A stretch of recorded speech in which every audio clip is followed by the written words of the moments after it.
Hello everyone and welcome back to another EV Geek Podcast review. As always, he is Sebastian, I am Joel, and today, courtesy of McClarty Honda, here in Little Rock, we have the Honda Prologue Elite all-wheel drive. Top of the line, correct? Top of the line. 2025, not the 2024, this is the 2025, but probably no different from the 2024 model. Should be largely mechanically about the same. Yeah. All right, Sebastian, besides this awesome color, first impressions. Yeah, so this is a interesting car because it is a Honda in name, but it's built by GM. Yep, it's on the Ultium platform. It is on the Ultium platform, shared with the Blazer. It has the same battery pack, same motors, a lot of the same drivetrain tuning. And this is also interesting because this is the only car that will come out of this partnership between Honda and GM because it no longer exists. Yes.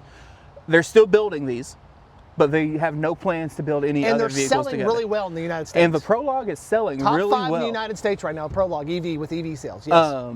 And I think that speaks volumes because to me, this looks better than the Blazer. It does. And I don't mind the way the Blazer looks, but I think this looks more like a traditional SUV. It looks like a Honda. It looks like a Honda. Looks like a very similar to a CR-V. And I mean, this is the top of the line, fully loaded model. It's got good wheels. The color is good. It's a good, like, kind of flat whatever, but it's like this bluish gray. I really like it. The interior, just in the brief drive over, the interior it felt good. It's got the same Android Automotive infotainment system that you find in the Blazer, but on a slightly different screen size.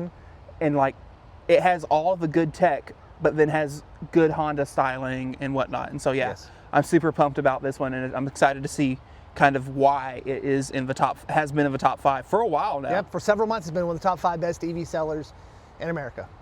So yeah, we're gonna get our cameras ready, do a little quick outside tour as always, then we'll go inside, do an inside tour, check the infotainment and technology, do a driving review, and then head back to McClarty Honda with our final thoughts. So we'll see you in a bit.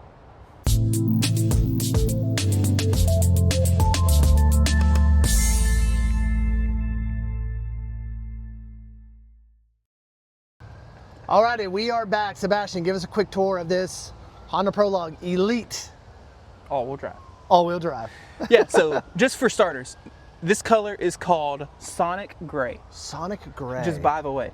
So one of the things you noticed right off the bat, and I also agree with you, I really like that the door handles are black. Yep. It adds some contrast, and you can see you've got this black molding on the bottom. You've got your black molding on the windows. Black windows. Yep. Not a lot of chrome. Nope. It looks pretty decent in my opinion. Hope people can't hear fire trucks. Yes. Anyway, talk about these wheels. So the Elite, you get these 21-inch wheels. They're unique. They are. I actually really like them. So do I. So it's a 6-spoke design, but you don't really see a lot of like this kind of 6-spoke designs. But then they also have this like curved off. Yep. Top with and the everything. big openings too in between the spokes. Yeah.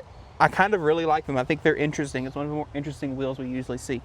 If you come around front, no front trunk on this, just like the Blazer.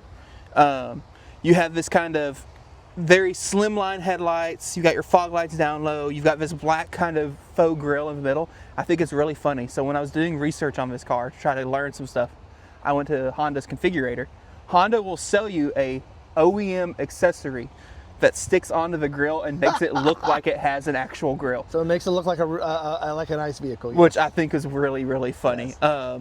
But I think the Prologue is a good looking car, man. It is. Let's come back on the driver's side. Let's look at this charge port. So on the Blazer, the charge port door is stupid. So yeah, it's a power door. It's a power door. It's something that's completely over-engineered. Like 15 seconds to open, maybe an exaggeration. I'm not sure though. But if it's cold and wet, sometimes we have an issue with it freezing up on us. Yep. Prologue, it's just a manual, it regular door. It takes however long it takes you to open it. Yep. CCS port. This does charge, I believe, on Tesla superchargers. It should, yes. As long as you have the adapter and you're at a supported station. Should probably switch to NACS around the same time the Blazer switches to NACS since they're built in the same plant, I would assume. But, I mean, manual doors, man. Yep. Who knew that's something I would get excited about ever? I know. Coming so around, 85 kilowatt hour battery. 85 kilowatt hour battery, same as the Blazer, same as the Equinox. 150 kilowatt peak charge rate. Same as the other ones. Same as the other ones. Not amazing. And part of the reason it's only 150 kilowatt is because this is a very low voltage pack. Yes. This car will request a full 500 amps, which is impressive. However, we noticed that we charged the Blazer. Right. Yes. However, it's 500 amps at like 300 volts. Yeah. And so that's why it's only a 150 kilowatt peak. And that's why you see on the, I think it's the 12 module packs that are the 112 kilowatt hour packs that you can get on like the Lyric and I think the Acura, the ZDX. Those charge at a peak of 190 kilowatts because it's asking for the same amperage, it's just slightly higher voltage. EPA on this is 283. 283, okay, that sounds about right. That's especially all-wheel drive, so I think that means the rear-wheel drive is right around 300. Yeah, 300. If my mental 300, math is maybe correct. A little change, yep. If you come around to the back. So I love the back of these. I love the back of this looks awesome. I love the word Honda, how it's spelled out. Yeah, so this is kind of the new, we're starting to see this on newer Hondas, especially their EVs, where we're actually doing a spelled out badge. Yep. The upcoming Honda EVs, the Honda Zeros, I think is what they're calling them now. I don't know if that's going to be their production name. Do the same kind of thing. Again, Prologue Elite, huge thanks to McClarty Honda. Yep. Open the trunk, you got your button here. And we got, oh, I saw something that we're excited about. Oh yeah? Yep, I'll show you when you close it. Power trunk, good size. Yep. Seat releases are all the way up here. It's a little odd. You don't have like power or anything. Looks like it comes standard with the floor mat, maybe? This one, it's probably an option. However, underneath, let me throw all my stuff around. But you got a decent little deep pocket here and a little pocket Put there groceries as well. down there so they don't slide around, yes. But yeah, good size trunk, good size space. We have the lights back here. Looks like you have a 12-volt outlet on that side. Sure. Well, it was kind of hidden in there. Yes, we do. Nice. Good to see power in the trunk. Yep. You also have, of course, your button to close it. You don't have a lock on this. Yep. You want to hop in the back and give it a little test? Well, hold on. What were you excited about? Oh, rear wiper. rear wiper. Sorry. And there's the sprayer for it too, Yes. which is cool. This one also has a sunroof. I'm excited to check that out on the inside. Let's look at the back seat real quick. I do appreciate keyless entry, all 4 doors. Love to see it. We've been in some much more expensive vehicles recently that did not have that. And I'll just let you show real quick before I hop in. So we have just your standard back seat here. We have just your standard. We have no climate control back here. Just your outlets for your air. We also have 2 USB-C. And that's a 110 volt. And it's a 110 volt down there. But as you can see, pretty standard. Nothing elaborate back here. As Sebastian said, great sunroof. And we'll come on out and Sebastian can give us a little 6-foot challenge back there. All right. So I could just tell looking at it, this is not going to be any issue. It's not going to be any problems. Plenty and of I knee drove room. over and I'm 6'1", so yeah. Plenty of knee room. Headroom actually is not awesome, and it's probably the sunroof's fault. It's sunroof, yep. But I have left leg room. I can also slouch down a little bit, and it's fine. I did think it's really interesting. So this is the top end model. Yep. There's no heated seats back here, There is not. which is surprising to me. I drive a Chevy Bolt. It is all leather back And there, correct? Yes. I drive a Chevy Bolt, and I have heated seats in the back seat. Anyway, not to make that comparison, but come on now. That said, good place though. Not plenty of room. Just a little bit, maybe could use a little more We noticed headroom. that with cars that have the sunroof, we lose some headspace. So Yeah. Okay, we're gonna hop inside, give you a little tour of the inside, infotainment, and then take her out for a test drive. All right, we are now inside our 2025 Honda Prologue Elite all-wheel drive. All right, Sebastian, what are we working with? Yeah, so if you are familiar with the GM vehicles, a lot of this is, or at least the GM EVs, a lot of this is familiar. You do have a lot of, I'm noticing, harder plastics, which makes sense. Hondas are typically vehicles that last a long time, and so you want these harder wearing materials, but just like noticing this is all that kind of black plastic. It doesn't feel cheap, Nope. but it is definitely just hard plastic. Looking at interior layout, you do have manual climate controls. Love to see it. You can access basically every function of the menu through hard buttons. You have dual zone climate as well on the Elite trim. Yep. You do have 2 USB-C ports, a 12-volt power outlet, There you go. a really big tray. I like that for some. I don't know why. I just like it. Because when I drive, I have a lot of stuff. I got extra cell phones, or my work requires me to have 2 phones. So just a nice area to put it instead of putting it in the cup holders. Yeah, cup holders, of course. Wireless phone charger. As you can see, pretty the cup deep. holders work. Pretty deep, tilted down. Your phone probably won't go anywhere. Yep. Open this up. You have a really decent sized center console, and I was excited to see you have a key card from GM. But key card nonetheless. Yep. Excited to see them adding that to the Ultium platform vehicles. Coming over here, let's look at the screen now. So, like I mentioned, if you have seen the Android Automotive stuff for the GM EVs, this is very similar. I will note, I think the screen, is this screen smaller than what was in the Blazer? Or does it just look that way? I think it just looks like because it's not all one screen. Yeah, so Honda has chosen to do a big vertical screen, separate gauge cluster, whereas on the Blazer, it's kind of one big screen. Which is how Honda does most of their cars. Yeah. Coming through here, though, this works, like I said, just like the other one. So you have your vehicle status. You can click in here. Shows you a little flyby of the vehicle. You can click on, see your tire pressures. You can do that. That's also tire pressure. Hold on. One of these. There you go. Energy usage. Energy efficiency. You can come in here, energy info, and you get usage again. And you can add it to your driver display, so you can do that. Now it's here on the left. There it is. And then you can also hit remove, and it goes away, and now it's showing me a clock and the temperature. Yep. And same thing, you can come over here, energy efficiency, and do the same thing, add it, and you get your efficiency in a graph. So that is the same. You have, this is also where you see your trip computers, and you can set your see your efficiency for each trip and add those to the driver display as well. Going to go back home. You do get Google Assistant, as this is the Android automotive system. Works pretty well on all the cars we've tried it in. You have the Play Store, so you can add apps. Unlike the GM EVs, or at least most of them, Android Auto and Apple CarPlay, yes, and it's wireless. Yep. You have your charging menu, which this is the same as all the other Ultium EVs, where you kind of have your next charge. When plugged in, you'll go to 80%. You can click on that and adjust your limits. So crank it up to 100. You can crank it down to 50%. Set it back to 80. You can also set up your scheduled charges. Good job. You can come over here to settings. You can set up where your home is, notifications, turn on. You have a button for manual preconditioning. Yeah, we like those. Awesome. Yep. I'm surprised it's letting us do that, considering we're at almost 80% state of charge.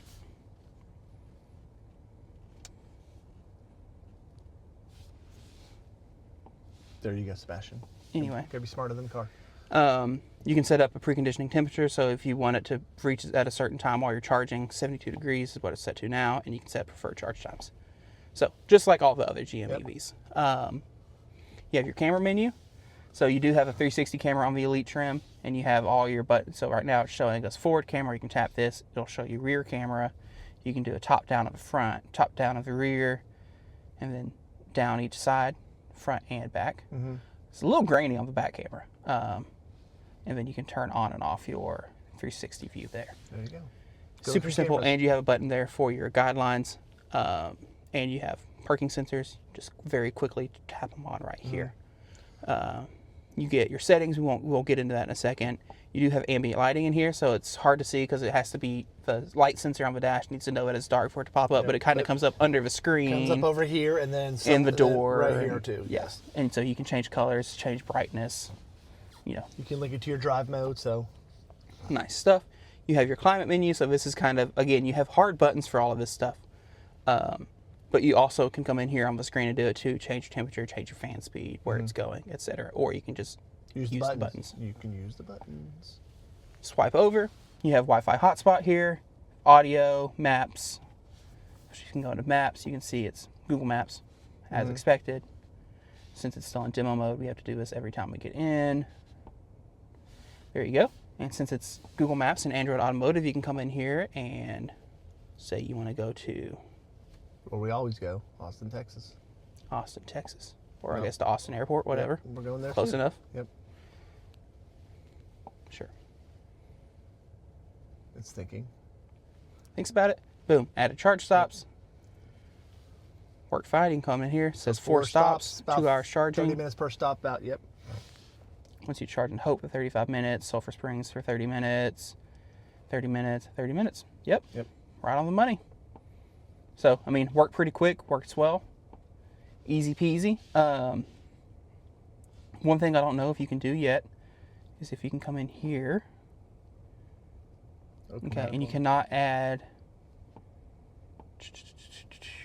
you cannot add NACS yet with an adapter. I think that is coming though. Okay. Software update, I would assume. I would assume. Yep. You can come in here in controls and you get some vehicle stuff. So this does have a heads-up display. We'll talk about in a minute. You can do some dome light settings, power window lockout, camera, traction control, all that stuff. And you can hit see more and you get your doors and windows. So you go in here and this is where you set up your trunk height and whether you want to lock out the windows. You got your light settings. If you go drive and park, this is where you can set up traction or one pedal driving. But there's also another. There's another spot you can see it. We'll see it in a minute. That's where that comes in. Yep. Right now we have it set to high, which is the most regen. You can also just turn it off if you want. GM cars, the Ultium cars have very strong regen very when strong you're on regen, high. so yes. Yeah, so you can also see the one pedal is up here at the top, so you Yep. can tap it, turn it off quickly, and then if you want, you can hit that to set level when you turn it on. Here's another side about this being a combo Honda. Whoa, Oh, you just turned the air on. my bad. Another side of this being a combo Honda GM vehicles. You have Honda Link and OnStar. Click that. Oh, I don't actually want to call. Yep. Go back. Go home. Yeah. Sorry. We don't want Honda. We don't have any problems. We don't need them. Anyway, Yep. nice stuff. And I've learned as we've driven these, like when we were in the Hummer, for example, when I wanted cameras, you can actually drag them over And have it as and have it. So like if you were like, oh, well, I never use the phone part because I'm Yep. using, stuff built into the car. Boom. Now the camera's Gotcha. over there. So I do appreciate that. You can also do some split screen stuff, so you can have your map on one side and your audio, on the other. say, on Yep. the left. Which right now we don't have anything paired. But anyway, I do like this system. It's a good system. I'm going to hand it over to you and you can show everyone the driver's display. Yeah. And the driver's display, again, this is very similar to what you find in the Blazer, just with kind of the Honda skin on it. I kind of like the Honda skin better. It looks a little more clean and less kind of, GM tries to do like some futuristic-y graphics, and this is just more clean. So this is your key up kind of when we got in it. You have your speedometer in the middle, state of charge on the left. It does not tell you percentages.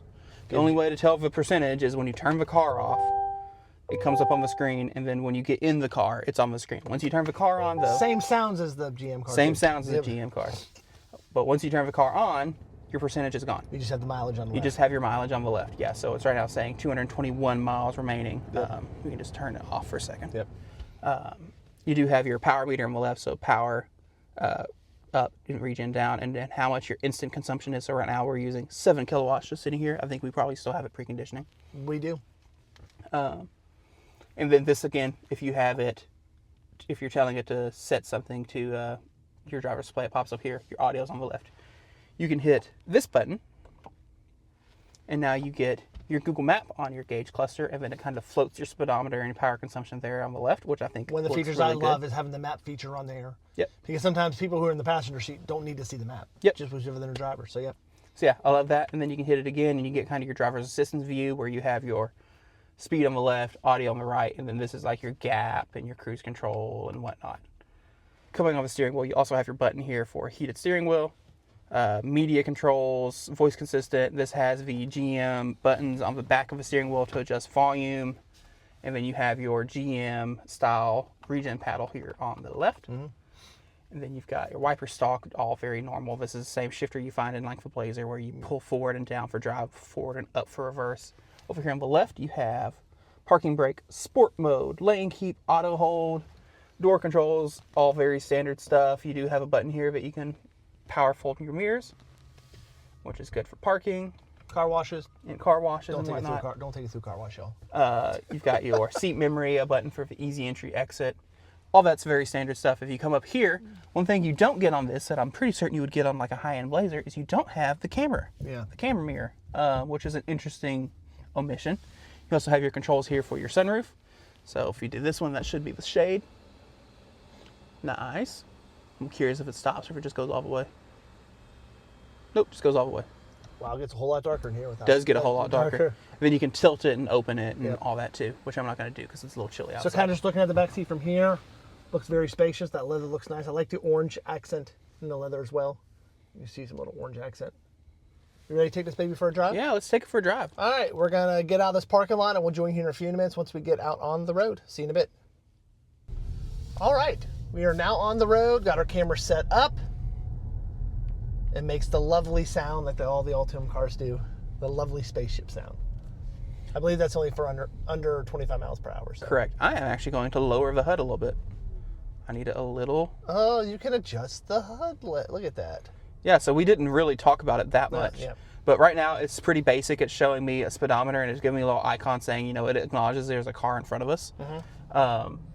So Another Honda. being that this is based on the Ultium platform, it shouldn't come as a surprise that it drives like the other Ultium vehicles, right?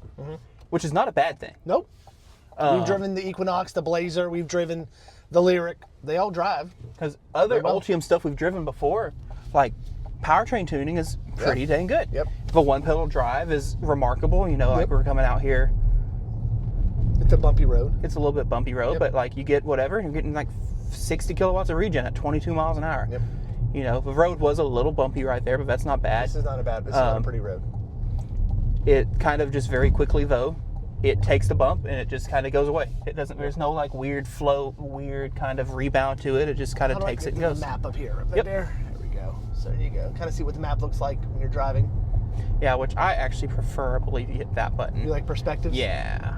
He likes to drive traveling with you, not always pointing north. But as far as like powertrain goes, it's got some it feels good. Yeah. Now this is the all-wheel drive model, so it has it has more power than the. I don't remember if it's front-wheel drive or rear-wheel drive, but Blazer platform is a weird platform because I think on the Blazer they make one in all there is a version of Blazer in every config. Yeah, it's front wheel, rear wheel, and all-wheel drive. Yes. And so I can't remember which of those they give you on the Prologue. So one of the things GM vehicles do that makes me chuckle every time I see it, since I'm on the driver's assistance view, you'll notice it says this right here, 1.6 seconds. Let me zoom in and see if I can see it. So that means we are 1.9 seconds away from the car in front of us. That's an interesting feature to have. I'm actually going to switch it to the map view, which is there we go. So you see, we have dual map views now. And let's see, I'm assuming that probably should work exactly the same as other vehicles we've driven. Let's try out some of the driver's assistance stuff. So, no Super Cruise on this one. Does the Hondas come with Super Cruise? It's a good question. Yeah. If you know the answer, let us know in the comments, or we will put it in there in a video. Yeah. So, yes. So, we've got cruise on. We're going to set to 68.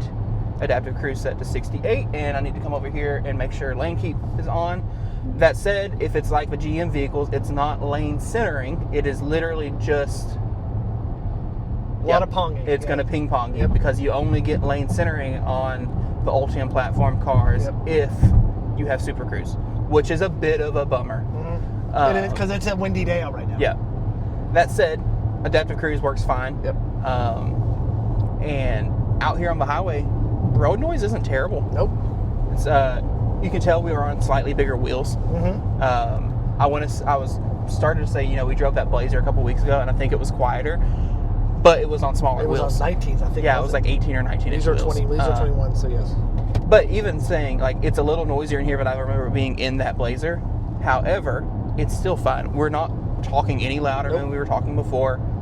This is all. By the way, good. wireless charger works great. Put it in there just automatically. There was no delay. Very nice. Joel, why is your phone at 27%? It is 12 o'clock. It's at 77. Oh, okay. I just can't read. That's fine. It's at 77. I can't read. But on a normal, that's normal because I usually forget to charge it at night. Yeah. But yeah, I mean, really, there's not a whole lot to talk about on these vehicles when you drive them because there's not, they have good power. They have good regen. Powertrain tuning is good. Suspension is fine. It's exactly what you would expect for a mid-size crossover. Yep. Road noise is exactly what you would expect for a mid-size crossover. The tech works fine. This Android Automotive system is pretty decent, pretty good. OTAs, correct? Yes, they will do OTA updates. And although I don't know how that, I'm assuming Honda does their own OTA separate from GM, even though it's technically the same software stack. Mm-hmm. A little bit of confusion there, and that kind of gets into the weirdness. But I mean, ultimately, you've got your blind spot monitoring, of course, and I believe if this is like other GM cars... Got a little rain coming. Got a little rain coming. If I come over...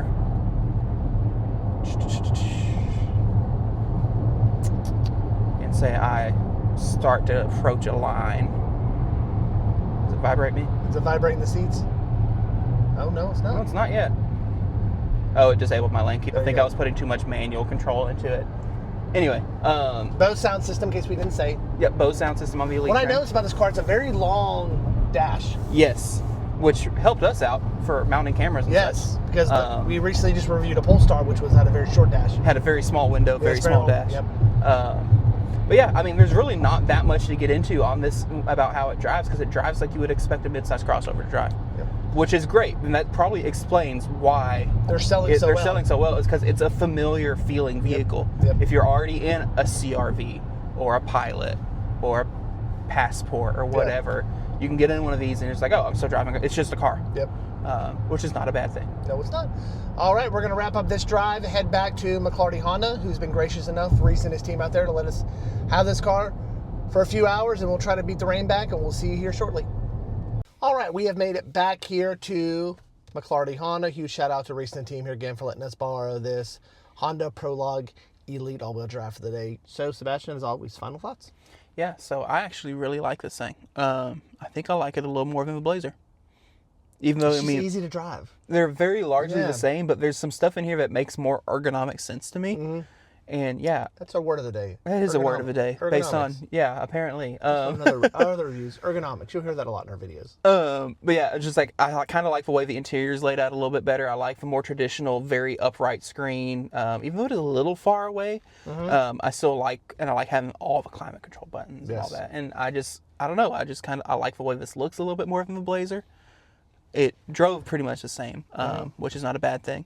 I like that. Like this one's a higher trim level. You get a big glass roof. Like I ended up really liking this looking thing. at the one that's the base model over here beside us. I don't like the wheels on the base model. Yeah, much prefer the wheels on. They're just the base model is a very plain silver wheel. Yep. But yeah, I mean, I understand.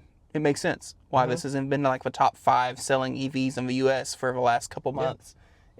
It's a good, well put together People package. who drive a gas powered Honda moving to a EV Honda, it's a very easy, simple transition. Yeah, for sure. Yeah. It just makes a lot of sense. Yep, I feel the same way. Love the room. I just like, I've been a previous Honda owner. I've owned 3 Hondas, so I'm used to being a Honda owner. I can tell build quality is great. There's no rattles, there's no shakes. Everything just works perfect on the car. Works really well on the car. Yeah, very impressed with it too. Thanks again to McClarty Honda for letting us borrow this for a few hours. And we will see you all again on another EV Geek podcast review. So long, everyone.